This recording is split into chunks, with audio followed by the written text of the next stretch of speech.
everybody. My name is Vannoy Shaw, and I am an Al-Anon. Hi, y'all. I came into this magnificent fellowship of ours February the 7th, 1969 in Lubbock, Texas. My sponsor was Pat Clater for 40 years, and she went and died on me. I still hadn't forgiven her for that yet. And Miss Neil Largett from Waurika, Oklahoma, took on my case, and I have a home group in Denton, Texas. It's called the Unity Group, and I also am a member of the Stepped Up group in Los Angeles. I still go out there. I lived out there for 20 years and still got people out there. I want to thank the committee for asking me. I mean, this is some kind of deal. I mean, this is fun.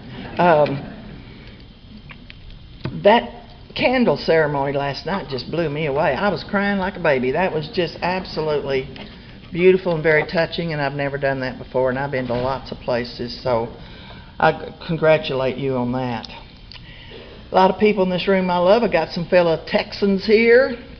Little Mickey and Stephanie. Where's Stephanie? She better be here. Oh, there she is.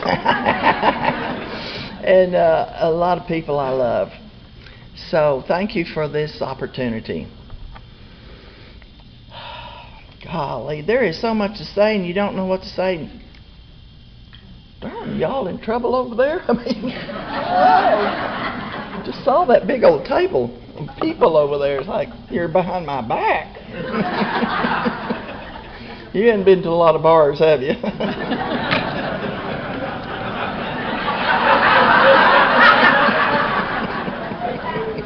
Not a good place to sit. Well, I love alcoholics. What can I say? I've had a plethora of alcoholics. Just in case I was going to run out, I gave birth to a couple of my own. So,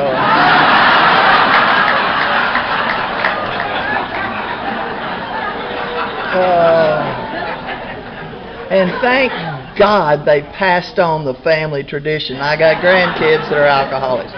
So if you wonder why I'm still hanging around here, it's because I'm just surrounded by goons. I mean, they're just everywhere, everywhere, everywhere, everywhere.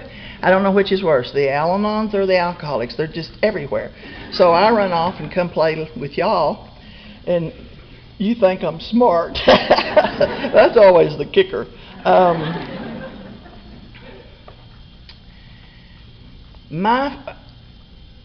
I'm part Indian from Oklahoma.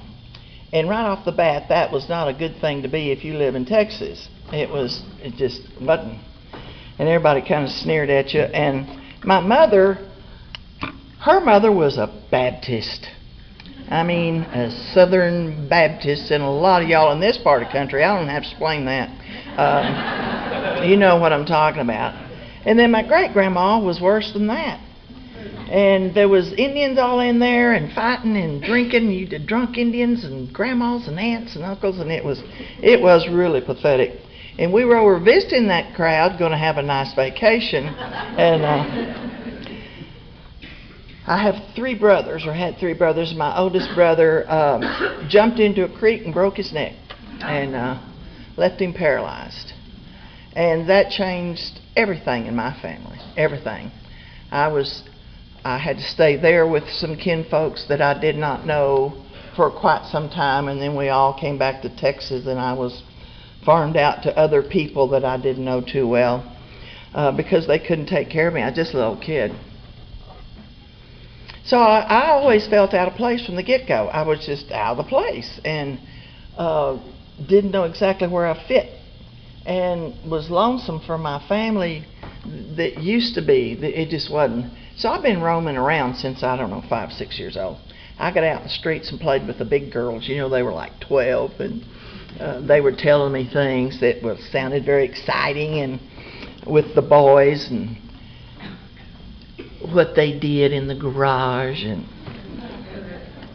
I just couldn't wait till I got big enough to go do all that stuff, and I finally did. And one of my friends says, well, come go with us. We're going to go out to a honky-tonk tonight. I said, oh, okay. And I had no idea what was in store for me. I mean, I had heard a lot of country songs about heaven and, beauty, but it was songs until I walked into my first honky-tonk. I just stopped in the door.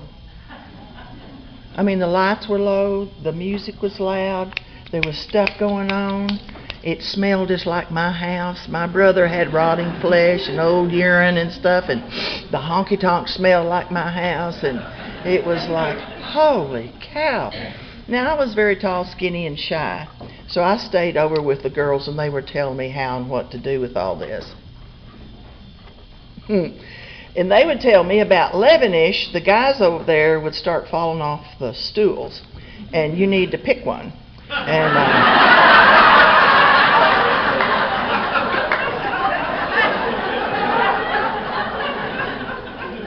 well, I was too afraid to. I mean, I wasn't approaching anybody, not anybody. And one of them staggered over to me and asked me to dance. And I had never danced in my life, my whole life. I just stuttered, and he didn't pay much attention. He just picked me up and took me. Oh God, I'm gonna tell you, if nothing else in this whole wide world, he had me hooked. You know how cowboys do? I assume y'all do too. A guy will put his hand at the right here in your back and guide you to. Oh my God! Whew, it was just whoa. And it was late in the evening. I mean, I stayed hid for a long time. It was late in the evening. And a couple of the last dances was very romantic and sweet. And this particular one, that particular night, was a sleepwalk. Are y'all familiar with sleepwalk here? I mean, this is Nashville. You don't know sleepwalk? God. Okay, I'll have to teach you. Now, when this guy got a hold of me, I mean, I had never been held in my whole life. My mama didn't, my daddy didn't. They was too busy, like most of us here. I was not paid attention to. I wasn't stroked or rocked or put in bed or said, I love you, how cute you are. Nothing. I got up, went and did what I had to do and come home, go to bed. That was it. And tried to stay out of the way, because my house was not a pleasant house. So this guy hugged me. I mean, he had me hugged up, honey. I mean, and I was just so frightened. But I mean, I was born a dancer, and I didn't know it, because I just fell in him. I mean, we just matched, and that skin on skin, and I was just absolutely in heaven. I heard many years later a man from this podium say he always felt awkward and tall and skinny, and he didn't have no social graces. But then he got a drink, and the drink went down, hit his stomach, and goes boom. And it comes back up, boom. He felt like a man. He could do anything. He could go to the girls. He could fight anybody. He could just do anything with that drink. And when I heard him say that, I spin back to this particular night, that dance, it's sleepwalk. This guy has got me right here, and he's nibbling. It's just, oh, God.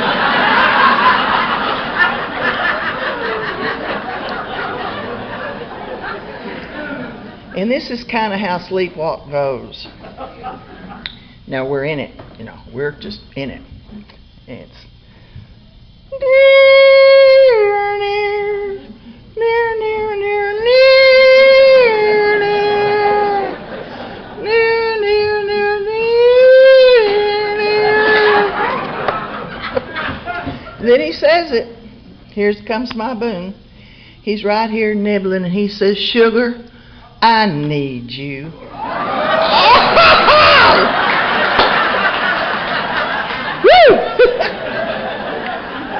Well, something else came up in me that I didn't even know I had. Okay, here we go. I'll get him home, and we'll fall in love, and we'll get married, and I'll have a hymn here, and everybody can see that I have a hymn, and I'll be wonderful, and I'll fit in. This is great. This is absolutely. I am so happy, and I did all the above, and the next morning he was gone. What did I do wrong? So I go, and we have a powwow about what I did wrong. So I go back out looking for him, sure that he's looking for me, and never saw him again. But there's always the bar, and there's always some stools over there. And so about 11-ish, they fall off. I think, okay, I can do this. And I kept fishing, always trying to get a steady one that would stick here. And pretty soon I knew I was going to hell, because my grandma told me all the time what you're not supposed to do, and dancing's one of them. And I just knew I was going to go to hell, especially after all that. I learned some other tricks. I actually became just a little old slut puppy hoe.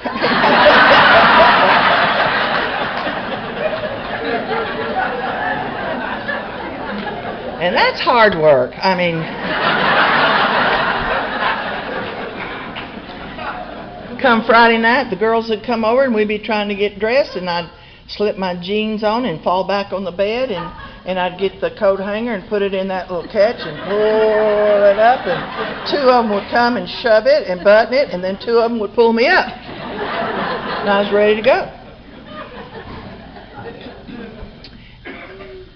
And the longer I stayed out there, the worse I felt about myself, and I just didn't like what was going on. So we decided to change honky-tonk. So we started going to one called the Bloody Bucket.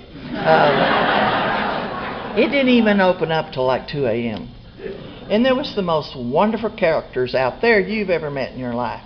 But you know, I felt okay out there. That's the funny part. I liked being out there. I liked the excitement, because over here was a gambler. And this guy over here, he just got out of prison. This one over here, he's a booster, is what they used to call him. He's a professional thief. And she's a prostitute, and she's good at it.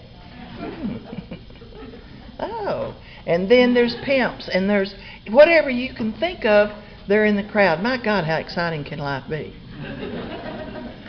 Because I felt better than them. I wasn't none of that. Then one night, this gambler came by, and I've been watching him. You know, he has that alcoholic swagger. You guys don't know what we're talking about, but do they, Mickey? We know. There's a swagger that an alcoholic has that I can pick up for 2 miles down the road. And he swaggered by and he threw a $100 bill on my table. He said, "Here, run around on this a while." Well, I'd never seen a $100 bill. Let me tell you, I was impressed. And the next day, I was down at Dorothy's Boutique buying a sweater and a skirt that matched, and shoes that matched. Never had that in my life, ever. I went over to the John Halsey drugstore and I bought me a bottle of Heaven Scent. Woo! And I took a bath in that stuff. People were staying away from me, you know. And I went out there. I was locked and loaded. And he and I started having a meaningful relationship.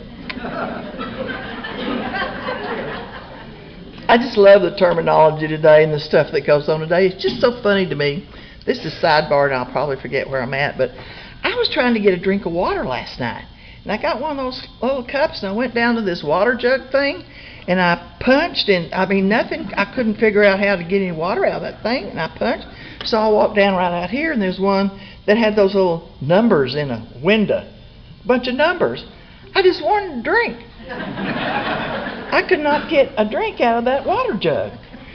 3 other people came up, and we were trying to figure out how to get a cup of coffee out of that water jug. Now, that ain't right. I mean, you should just go off and on.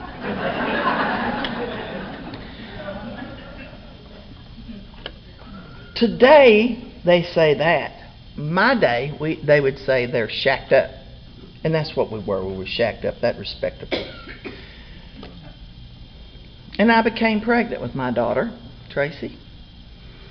And I'll tell you, I already knew I was going to hell, but this was in the, I guess it'd be late 50s, early 60s, where you didn't do that. Number one, you didn't live with anybody, and you sure didn't get pregnant out of wedlock. That was just a death sentence.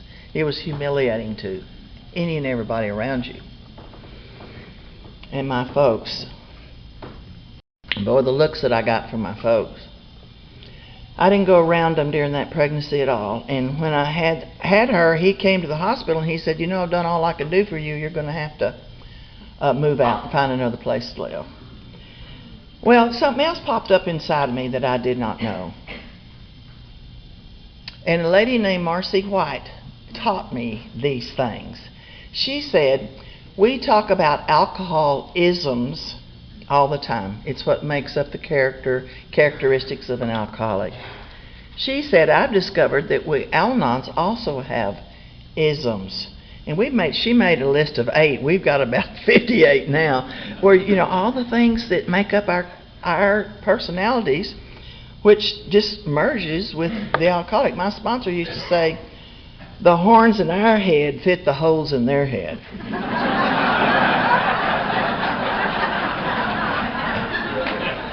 Now, what he's just done to me is one of the isms that I cannot tolerate, and that's the fear of abandonment. You can treat me any way you wanted to, and he did. He beat me up, he hit me, he shot at me, he chased me with a rifle, he hit me with blackjack, cut a little tiny bit of this ear off. He threw me in cars, out of cars, running and or stopped. And if he didn't start something, I would. I used to think I was such a pitiful victim, but I'll tell you, after I got here and got into this recovery, I realized what a volunteer I was. I started if he didn't. I needed to be beat up. I didn't know why particularly till I got here, but I just needed that. I needed to be just stomped into the ground. He abandoned me.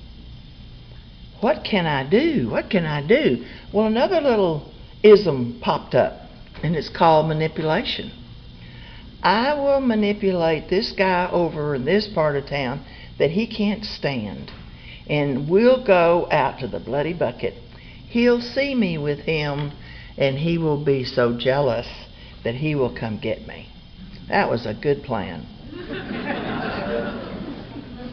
And I did just that. I went over this side of the camp.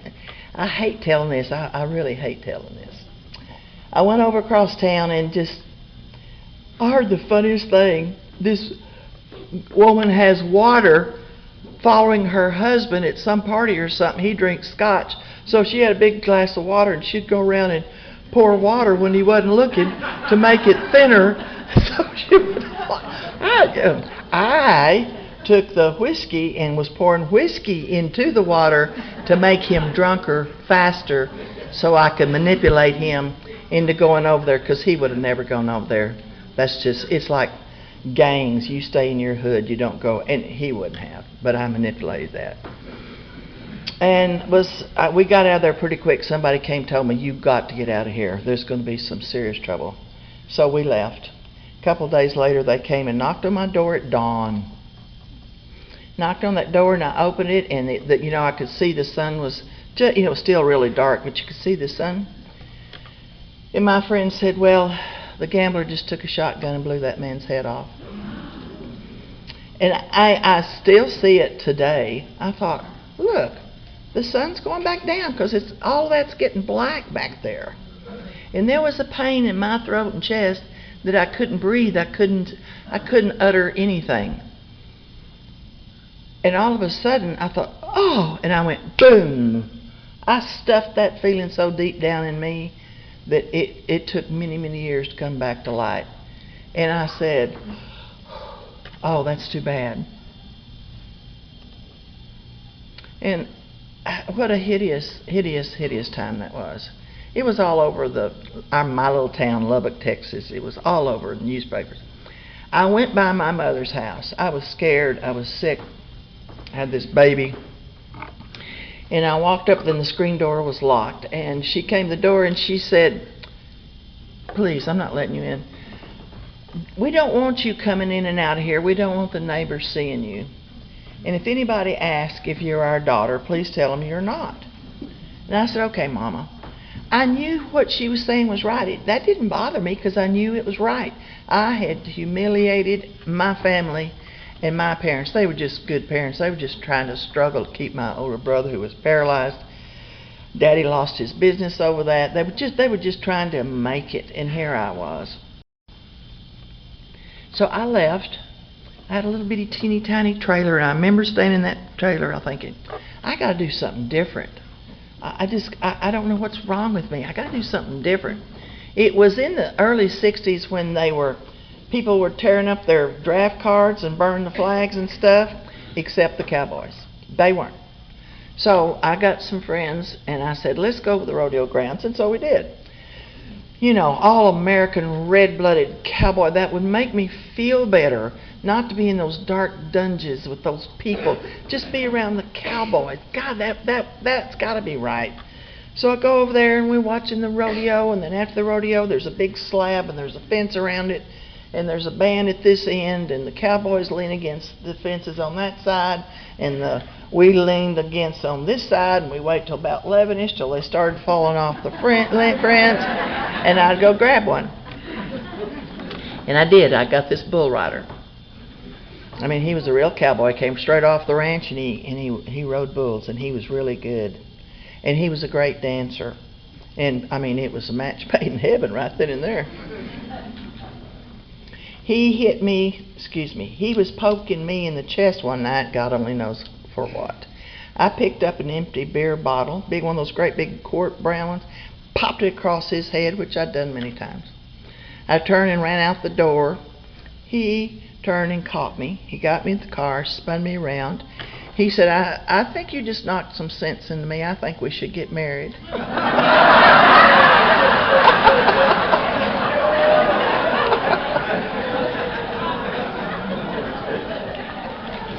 I don't remember it, but I'm quite sure I had dropped a hint or two somewhere. There had to be. I mean, how would he come out of that over a busted bottle? But anyway, I got into action too.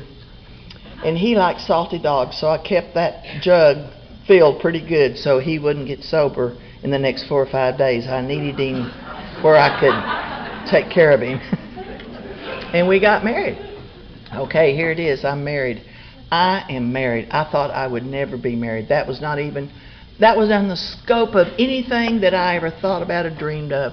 You lose your dreams when you do the things that I did. Where you go, where I get.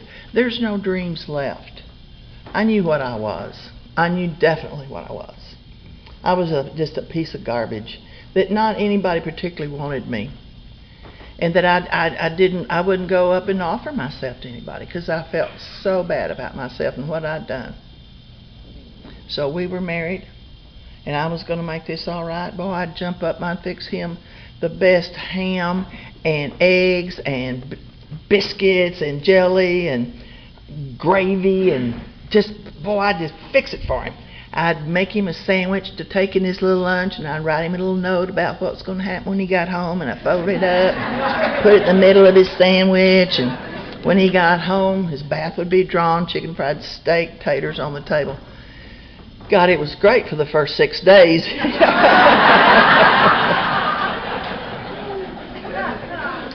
And he was off.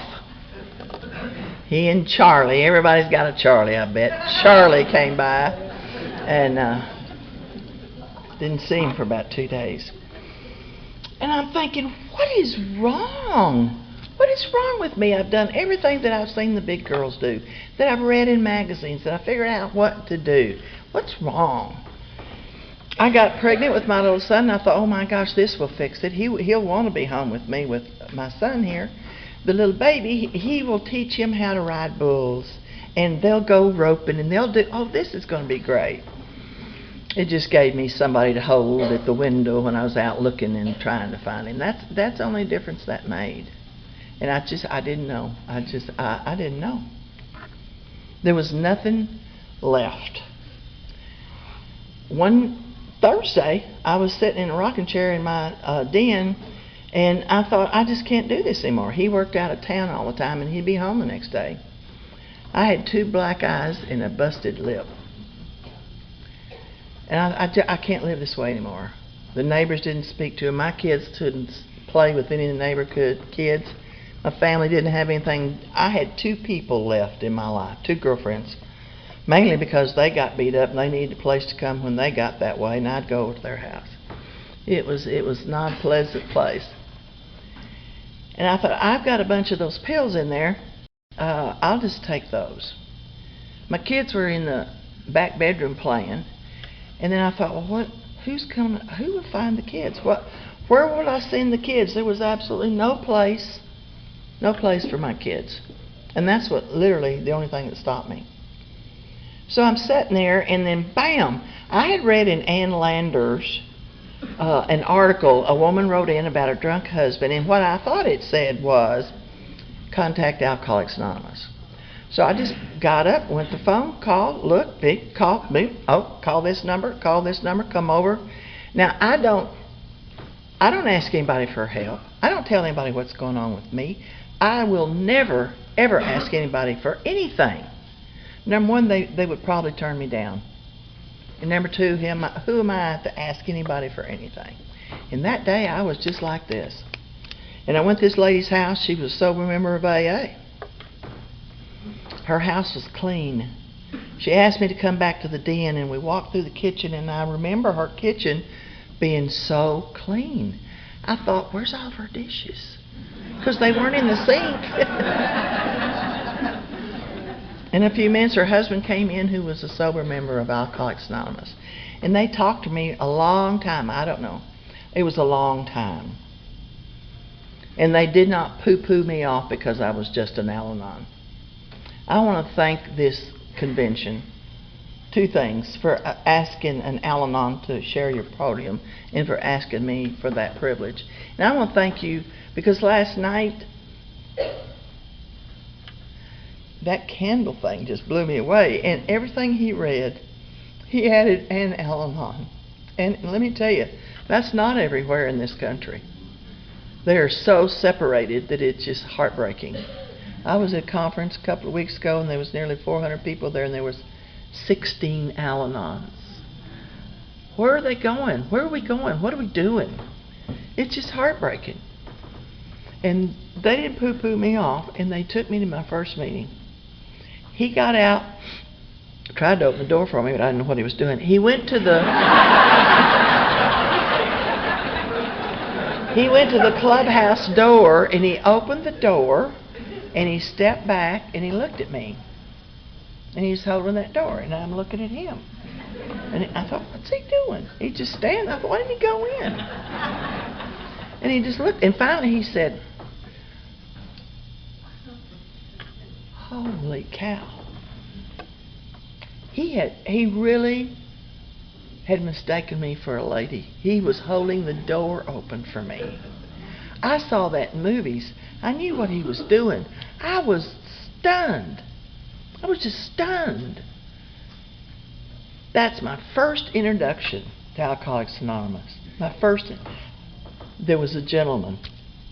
I will never forget that as long as I live. Walked in, it was a long coffee place, and one of those coffee machines where, they had 2 or 3 rows, and they all had little teeny tiny packets. There was Cools and Marbles and whatever, Pale Males. And you put a quarter in there and pulled it, and it'd slide out. Well, it was kind of dim, and these 2 guys were leaning up against that coffee machine, and the glow that came from that was unbelievable, and they were laughing. I just stopped in my tracks. They were laughing. I hadn't heard laughter, not real laughter, in years. And I was just mesmerized. It was what I called here all the time, the music of AA. And it just went into my soul. Laughter. My God, I hadn't heard it. It was hard to recognize. She went in and she sat down with me. She'd never been to an Al-Anon meeting before, and she hadn't been to one since, as far as I know. But she sat down by me so I wouldn't have to sit alone. And I've never forgot that. I keep my eyes open all the time for a new member. And you can tell them. They come in and start, digging in their purse way at the back. And I always pat the chair next to me. And if somebody is sitting beside me, I'll say, scoot over. And I'll ask that newcomer, please come sit by me. It's the most important thing I think I do, is pat that chair. Because it is not easy walking in here, as every one of you know. It's not. And if we only knew, we'd be just banging the door down to get in here. But I didn't know. And I listened to them. I can't tell you what they said. I have no earthly idea what they said. But there was a spirit in the room. And that spirit of the room caught me. And I came back, and I came back, and I came back. I don't know how long I'd been coming. There was 2 doors to that room, and Pat and I were talking about it. How long did I slip out the door? Because I came in right before y'all started, and I zipped out of there at the amen. I didn't want anybody to talk to me, because I thought, if you knew who I am, if you knew where I came from, I would not be welcome here.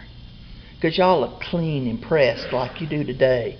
And I just thought, So I'd get out of there. Well, 2 of them got that. And so one stood at this door and one stood at that door before they started the Lord's Prayer. And I chose the door that Pat was standing at. And she said something to me that only she could have said and only I could have heard. And she told me later she never told that to anybody her whole life. And she just blurted it out to me, which I know was a divine appointment. I know God set that up, because I probably wouldn't have heard anybody else. And somehow or another, the words sponsor me came out of her mouth. And she was the sweetest. I mean, she was this tall, little bitty thing. And she had this bone disease, and this eyebrow here was kind of caved in, and it kind of stuck out at you.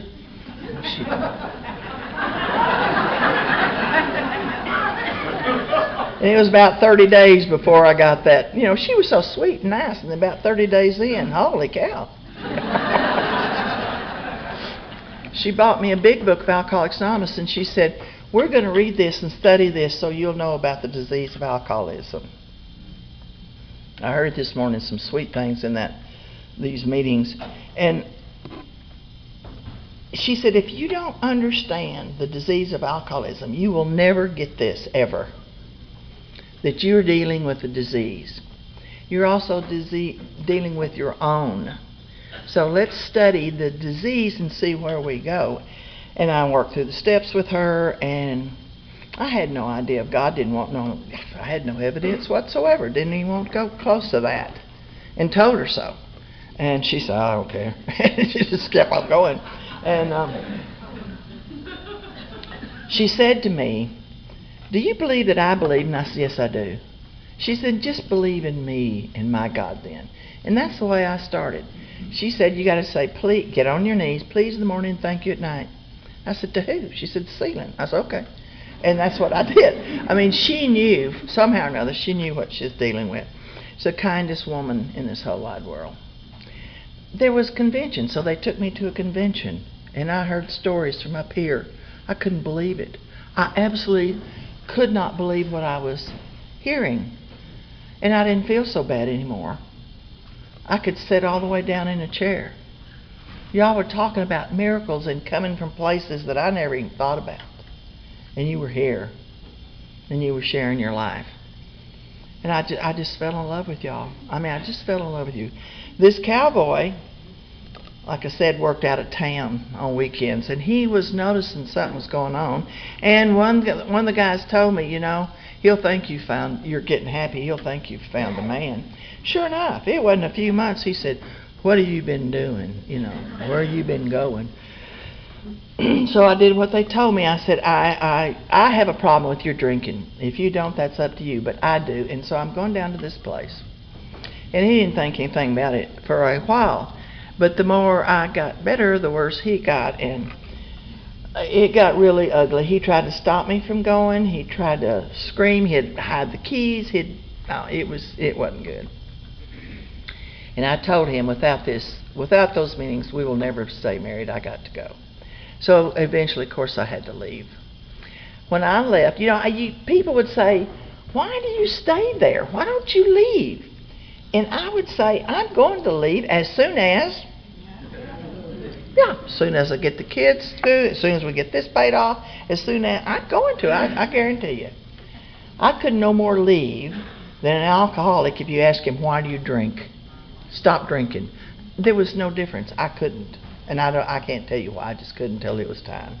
I finally did. I was a high school dropout. Didn't think I could ever do that. God had a plan. I wound up in nursing school, and I didn't want to be a nurse. I never even thought about being a nurse. Good Lord, how can you be a nurse? Look, but I was a nurse.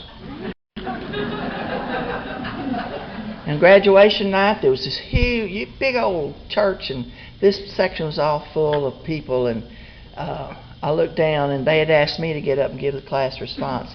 And I looked down right here, and there was sitting my mom and daddy.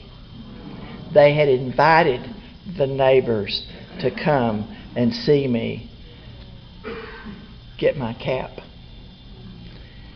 I was able to take care of my father when he was dying. I was able to take care of my mother when he was dying. I was able to stand by my mama when she got the call that my brother had killed himself over his alcoholism. I was able to stand by her when she got so ill and she lost everything. You taught me just to show up and be a good daughter. Just read a card and figure out what a good daughter does and go do that. And that's what I did. I think, those amens are the most, golly, that's worth gold. So I'm single, and I divorced this guy, and I'm single, and I'm living on this little mobile home, and I'm doing really well. And one night I came home from work, and my son wasn't there, and I couldn't find him. Called the sheriff, happened to be a member of AA, and we were hunting everywhere, and his drunk daddy had come and got him and kidnapped him. A few days later, my son called and said, "I'm going to stay with my daddy." Wow. I put my daughter to bed playing Barbies, and then the next day she woke up just an alcoholic of any... she was an alcoholic the next morning, running and fighting, and the fight was on, and she left. After all I'd done for these kids, they had left. They were gone. And I had to do an inventory on all that, and I took it to my sponsor, and she said, "There is no blame here. Look at what was in your home. You had alcoholism and you had Al-Anonism. And you were doing the best you knew the entire time. There is no blame. It's alcoholism. God has no grandchildren. He will take care of your children." And I took those kids in prayer and meditation. I just gave them to God best I could. So here I am single, and I'm going to conventions, and he sat down in front of me. He had this big old deep voice and big old blue eyes, and he has gray speckled hair and diamonds everywhere. I don't know exactly which caught my eye first, but we were dated out. He lived in California, I lived in Texas. We was going to put all this together. We was going to blah, blah, blah, blah, blah. So I quit my job, got rid of my apartment, had everything in a U-Haul trailer, was going to go out there, and he flew in before I could drive out, and he said, "I can't do this. Sorry, it's a fairy tale. I can't do this." Gave me some money, turned and left. Abandonment. I was so stunned. I was just stunned. We went to a place called Lakeside Conference in Brownwood, Texas. And we were sitting out there on a blanket. And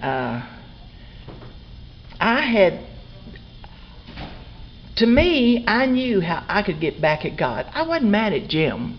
I was mad at God. How would you give me this and yank it away? Well, if this is one way you want to play, I can play this way. So I go down to the AA club, and you guys come in to get sober. And guess what I did? 13th step. I'll get it going. Well, we were at this Brownwood, and the director knew me because I'd gone for years. And during a meeting, he handed me a piece of paper, unfolded it. My sponsor sitting by it says, "Blank said to call him." There was a number. Well, she knew who him was. And she looked at me, and I'll tell you, if you could just, slide down into the snake hole, because I knew what was coming. That eyebrow was on.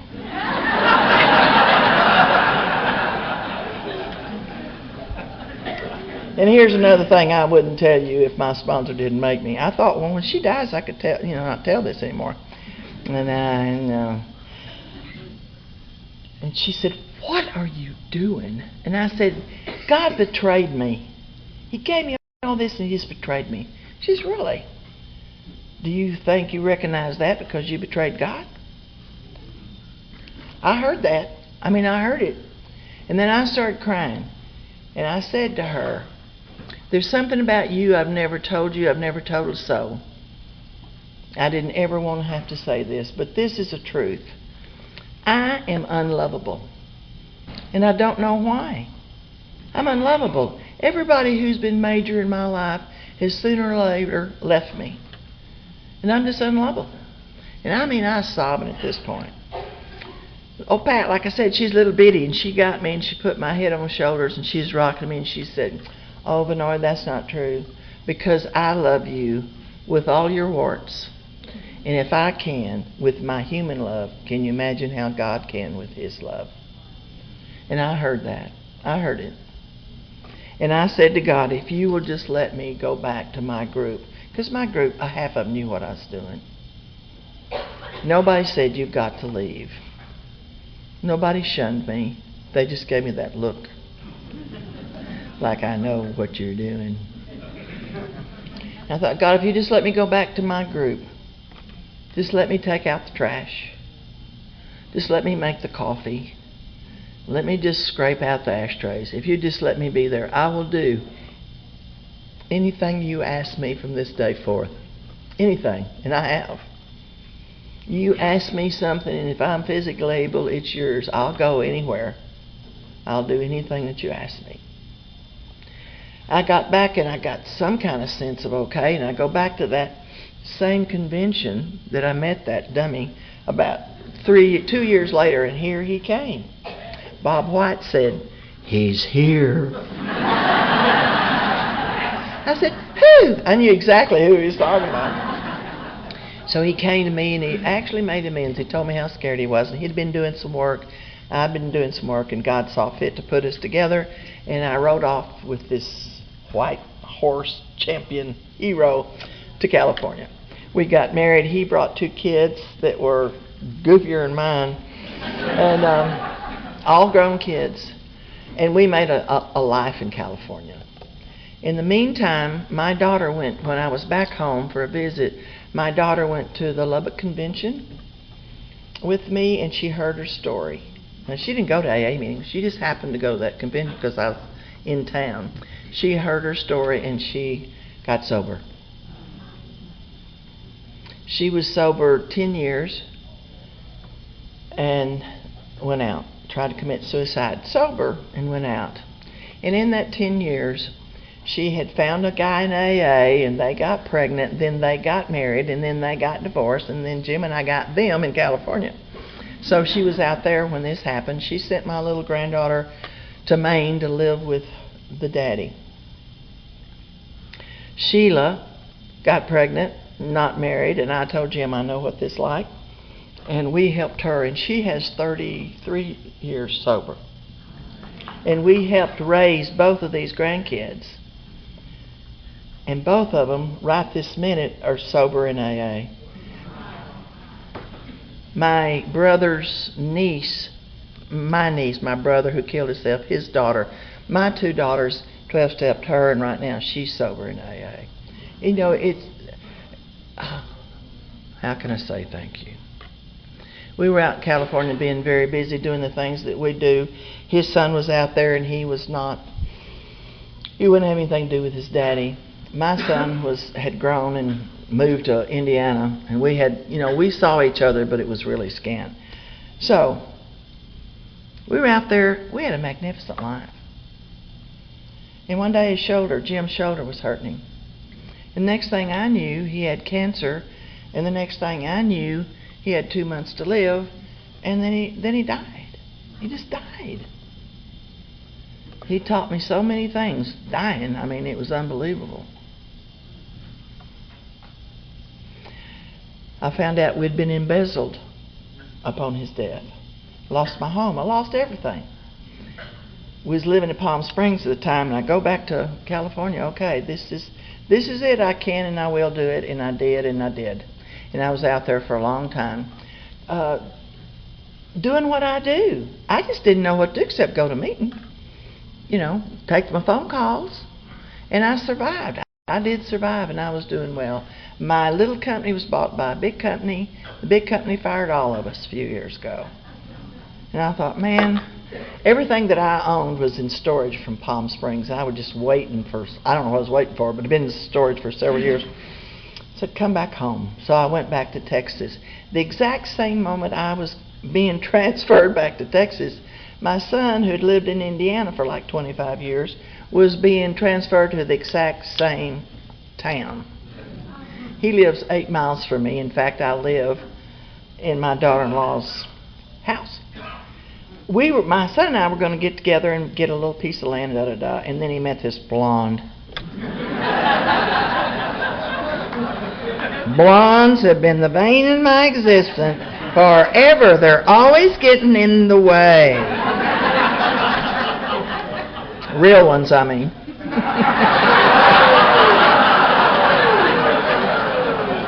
So he kicked me to the curb and got the blonde, and then to, I guess, the peace orphan. They gave me her house. I have a 3-bedroom brick ranch-style house on a big piece of land, and I'm content and I'm happy there. They had a surprise baby we didn't think was ever going to have a baby. He's 2. I get to keep him twice a week. Joy of my life. My Sheila is sober. She lost everything. She got into gambling. Breaks my heart. And thank you, Tom, for a great. Thank you so much for your wisdom this morning. She hadn't drank, but she just gambles like crazy. She's lost her family. Her husband divorced her. She lost everything. She's out with my daughter trying to get okay right now. About 4 years ago, I looked around, and I was just full of dread. I'd get up in the morning and I just had dread. What's wrong? What's wrong? Went to Nell and she said, make a list of what's wrong. I dreaded work. I dreaded, these phones are great and you can look at them and see who's calling and, I don't want to talk to her right now. And I'd set it aside. I have old people stuff, so sometimes I don't feel real good, so I don't go to meetings like I should. But I would, not feel that bad. So I started messing around with my meetings. I went to conferences and was on boards of conferences that I didn't believe on. I dreaded that. I was off. There was no light in my eyes. She said, well, my daughter and I had had a big blow up at her wedding. She's married finally. Thank you, Jesus. She's married to a wonderful man in AA. And we got a big blow up and we hadn't spoken in 2 years. So she said, you'll write the 12 steps on this one. You'll do the 12 traditions on this one. 12 traditions on this one. And I did. It took me about a year. And I got through all of that. And I'll tell you, I found a peace and forgiveness I didn't even know that was there. I had a lot of time in program. I know it all, right? I sponsor, I don't tell you. And I got it. And I was in the pits. I went to people and I made amends. I went to a board and said, I cannot participate in this board. Hurt feelings. I said, I'm sorry, I can't. I went to my boss and said, I can do this and this. If that isn't right, I'll quit. He said, oh, sure, do that. It was that simple. Everywhere I went to all these conferences and said, this is the traditions. I need to read it to the board to get myself straight. I tell you, I feel so good, so good. I saw my my son. He started going to a cowboy church, and his vocabulary is this: yep, nope, maybe. That's it. And he got to be friends with the little pastor of that church, and the pastor was going to be gone. The pastor asked him to do a Wednesday night service because when they went to camp with all the boys just ran to Duke, because my son is a great man. He sees pain in people. He recognizes it, and he has a healing in his church, so people are drawn to him. So he got up there. He was so scared. I felt so sorry for him. I thought he's going to faint. And I saw in front of me one of the most miraculous things. As he was talking, it was like a movie. And God said, now see, everything that happened to him needed to happen to him. It really didn't have a whole lot to do with you. is what I needed for him to become so I can use him. You're not a bad mother. You did what I needed to be done. He's mine. Whew. And after we went to dinner and I told him about it and I just sobbed, I'm so sorry, and he sobbed, it was great. A couple of weeks later, it was Mother's Day, and he sent me a text. Oh well, no card, no roses, but a text. And he said, of course I was out of town, I had to say. And he said, Happy Mother's Day. He said, I know you think that you're a bad mother, but you are not. He said, if I could have had a choice, I would have chosen you. He said, you're the greatest person in my life. He said, I am so proud of you, and everything that you do, you help people all the time. He said, if you will look at us, you will see that we are people of God. We are people of our word, and that's worth everything. Happy Mother's Day. I'll tell you, what can you say to that? What can you say to that? If y'all hadn't have done what you did for me, I don't even know if I'd exist. But this I do know, I have the 5th tradition of Al-Anon. The thing I'm supposed to do is help other alcoholics and Al-Anon's families get well. That's what I'm supposed to do now, and I love doing it. One of my heroes was Bob White, and he made this talk at a Canyon conference in Oklahoma that my husband and I started. And Bob said this on a Sunday morning. He was the first Sunday morning speaker, and he said, we close every meeting with the Lord's Prayer. He said it starts out with Our Father, and then it has a line that says, Kingdom and the power and the glory forever. He said any school kid could figure if there's a king and he's our Father, that makes us royalty. We are prince and princesses of the kingdom. He said act like royalty. Treat each other like royalty.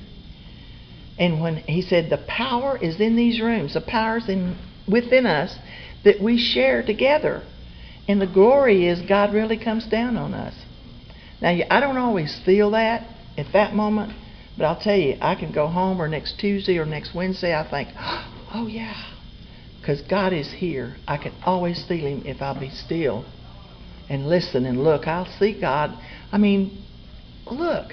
It's just amazing. He said, claim your heritage. And I, at that time, and still, I have a problem with my self-worth. Of course I do. I'm always, did I make her mad? Should I have said that? But that day, I claimed my heritage. I know who I am, and I know what I'm supposed to do. I am Princess Vannoy. I am a child of the King, and thank you for my heritage.